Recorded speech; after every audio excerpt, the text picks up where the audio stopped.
Perfect Turd Podcast, episode 144. Lamar, we've got a good topic today, and we needed to bring in a special guest to help us with it.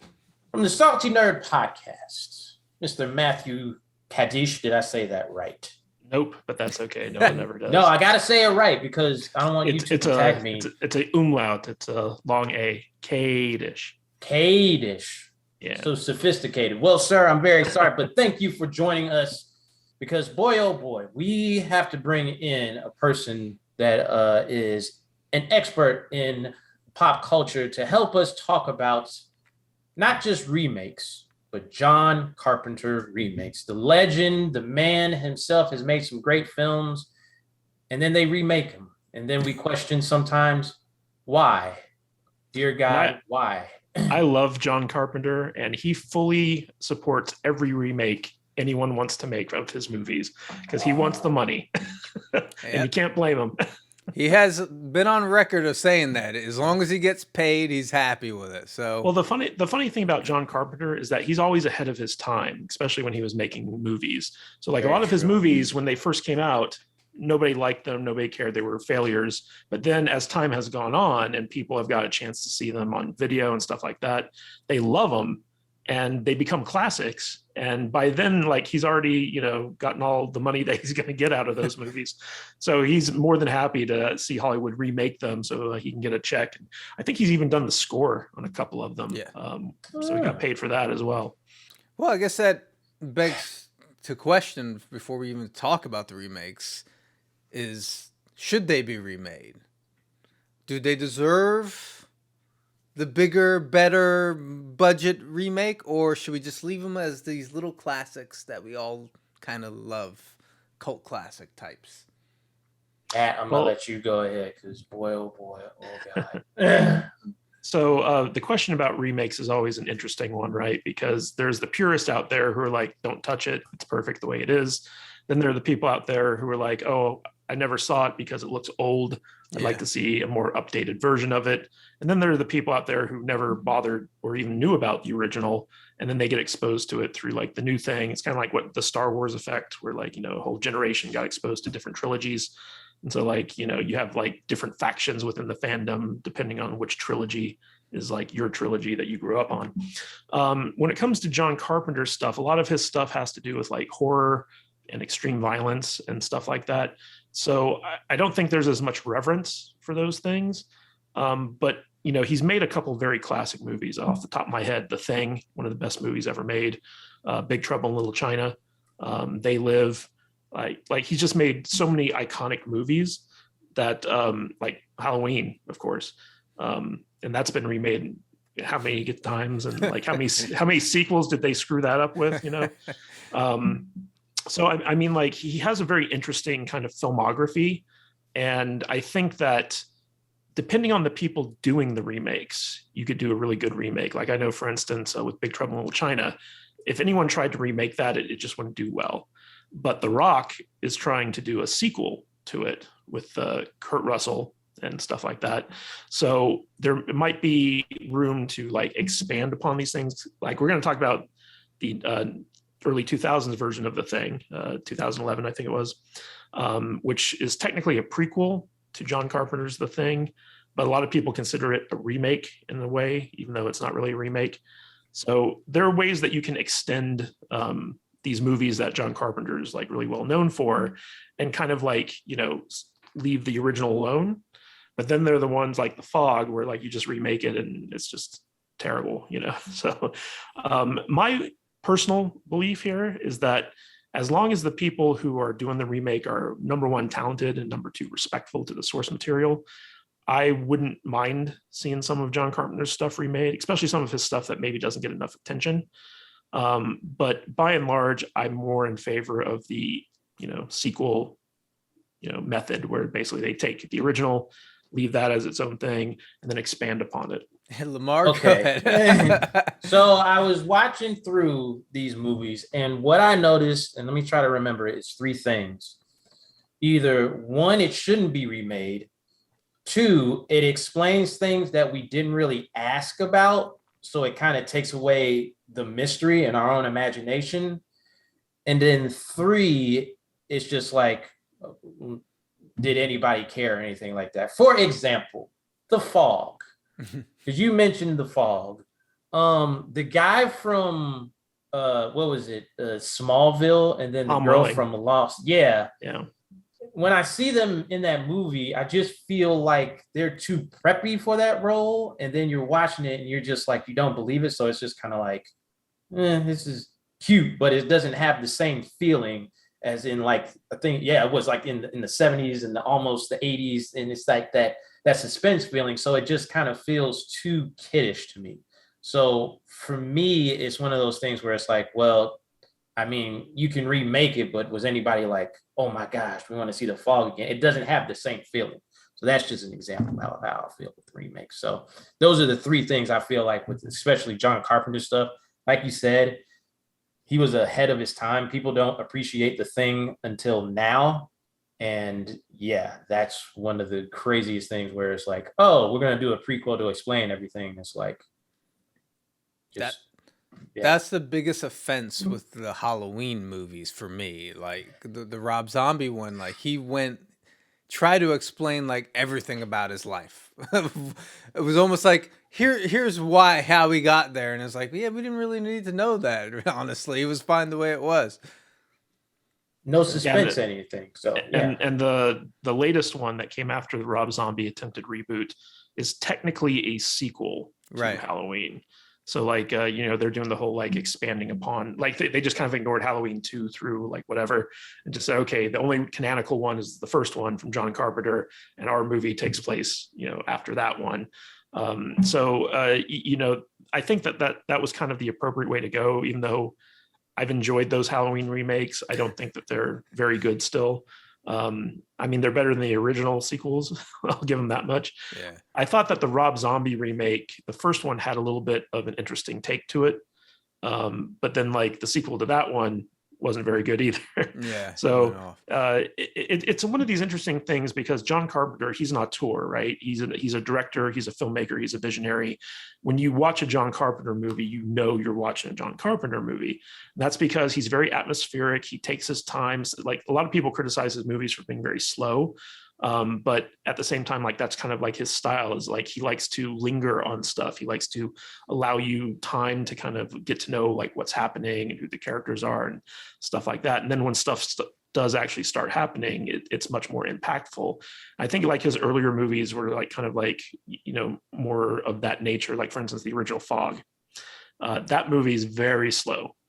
Very, very slow, but at the same time, it like you get to know like the town, you get to know the people, you get to see like the landscape with which the story is playing out against. And then once the fog starts rolling in and all these people become jeopardized, their lives put in danger, you actually kind of care about it. I gotta say, the one out of the ones that I've seen, I would say Assault on Precinct 13 was the one remake that I did enjoy out of all of them. I thought it was pretty decent. I don't know. To me, it was like one of those instances where it was like the first one, like you said, atmospheric. And then the second one, it crammed in all this stuff. I was like, well, he was a former criminal. And then the person that was trying to come in was new, like the actual criminal that they were defending. And I was just like, okay. I thought it was a little scary when it was just some random crazy ass like gang members just trying to attack. So I mean, I like the original one more just for that fact where it was like it's atmospheric. Yeah. Well, one of the funny things about Assault on Precinct 13, so every movie that John Carpenter makes, he approaches it like he's making a Western because he grew up loving Westerns, right? So every John Carpenter movie, even the horror movies, are technically Westerns.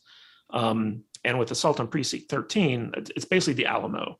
It's the story of the Alamo, but they throw in some Night of the Living Dead elements to it, where basically the cops and the criminals are in the prison together, and they have to fight this kind of like faceless enemy that keeps trying to break in and get the bad guy out of there.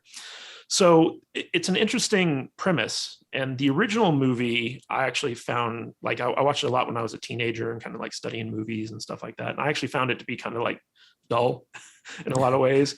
It's one of those things where John Carpenter's like slow atmospheric buildup, like at the time I was like, like it's boring to me. So I thought that the remake of Assault on Precinct 13 actually added a lot to that story. It made it more interesting for contemporary audiences, but at the same time, it doesn't have the same feeling to it. It's almost like an entirely different movie because, you got, was it Ethan Hawke and Lawrence Fishburne and the girl from The Sopranos and stuff like that. I think that if the movie had been a little bit better written, it probably would have been a very good remake because the elements of a cool thing are there, where you got a group of people trapped in a house with monsters basically on the outside trying to break in, and they got to team up together even though they don't trust each other and fight them off. So like that in of itself is just a fantastic concept. And that's one of those things that John Carpenter kind of pioneered. Like he created the slasher genre with Halloween. He, did like the Night of the Living Dead, I guess they call it tower defense, like where you're trapped in like a single thing and stuff's trying to break in and kill you. So like there's a lot of stuff that he kind of like refined and pioneered throughout his career. And other filmmakers either don't appreciate it or they don't understand it enough to do well in remaking it. It's inevitable that these movies are going to be remade, Lamar. So we came up with a little bit of a game. If these movies were to be remade, and these 3 movies in particular that have iconic characters, the Jack Burton from Big Trouble in Little China, from They Live, he was just called, what was he called in that? It was Nada? Yeah, it was Nada. It was, yeah. And then that's what he was credited as. Yeah. And then Snake Plissken from Escape from New York. So we get to choose who we think would be the best fit for these 3 movies. We have some choices, or you can do a write-in vote if you don't like our choices. Go ahead, Lamar. What's options number 1 here? Jack Burton, Big Trouble in Little China. Let's bang this one out then. Okay. You can't replace Kurt Russell. I'm just saying that up That's front. a tough one. And that's part of remakes. It's like, like he fit in that role. He was basically making fun of himself, but no. We're gonna go through it. So, okay. Chris Pratt, Chris Pine, The Rock. I mean, they're probably gonna go that way, and then write-in vote. I'm gonna have to vote for Chris Pratt on this one. I just think because he does have the comedic timing and he can do the kind of goofy making fun of himself thing a little bit. I mean, he's nowhere near like the Kurt Russell level, but of all the people that I could see them choosing, I could see them choosing him. So my vote goes for A, Chris Pratt. Okay. Go ahead, Matt. Yeah. Well, I love Chris Pratt. I could watch him paint a wall on TV. But I don't think he's right for Jack Burton. I would actually go with more of a Ryan Reynolds for Jack Burton, because he's got the swagger. And, Kurt Russell, he was basically doing a John Wayne impression when he was doing Jack Burton, right? And the joke of that movie is that the Jack Burton character is actually like the sidekick, even though like he thinks he's a leading man, but he's actually the sidekick. Yeah. And I think that Ryan Reynolds could pull that off if he really wanted to. Like I could see him doing like the Jack Burton thing. I know that with The Rock is bringing back Kurt Russell to be Jack Burton, and The Rock's going to play a new character that the torch would be passed down to. So, or he'd be like, the leading man who everyone thinks is a sidekick, and then Jack Burton continues to be like the sidekick that everyone thinks is a leading man. I think that'd be kind of funny. But yeah, I think out of all the actors out there currently, I think Ryan Reynolds would probably be the best choice. What do you think, Lamar? I do like the Ryan Reynolds.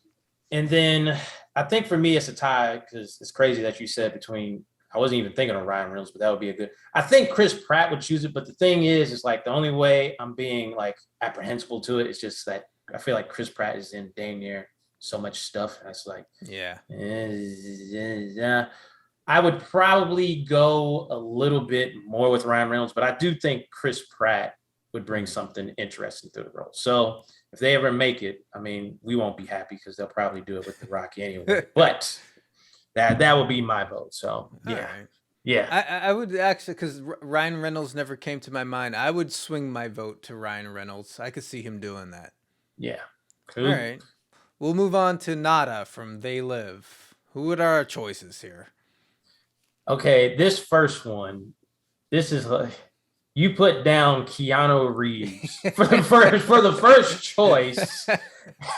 Well, it's not in order. They're just choices. I just saw that. I was like, all right, well, I put down John Cena. That's just as bad, Lamar. You're probably going to hate the third one. And then I said Bautista.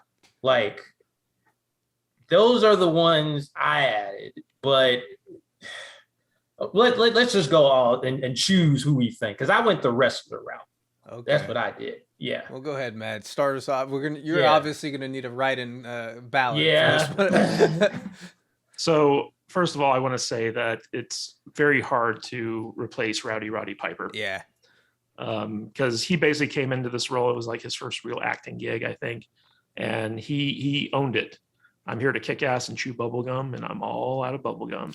But I think that if I was directing this remake and I had to cast someone in the Nada role, I'd go with Tom Hardy. That's an interesting one. Would he be British? Or would he no, be he wouldn't be British. He'd be American. But like, I think Tom Hardy captures that kind of like everyday blue collar working man, I don't give a fuck type guy who basically come in. And I think that he would be the most equivalent to Rowdy Roddy Piper's performance as Nada. Now, the real question here is who would we cast as Frank, the Keith David character? And I'm all for Terry Crews for that role. So I could see that. Or Idris Elba, one of the two. Okay. Well, I have a write-in for this one. I was actually popped in my head, Hugh Jackman. I can see him play this part as well. That's another good one, yeah. That's a good choice.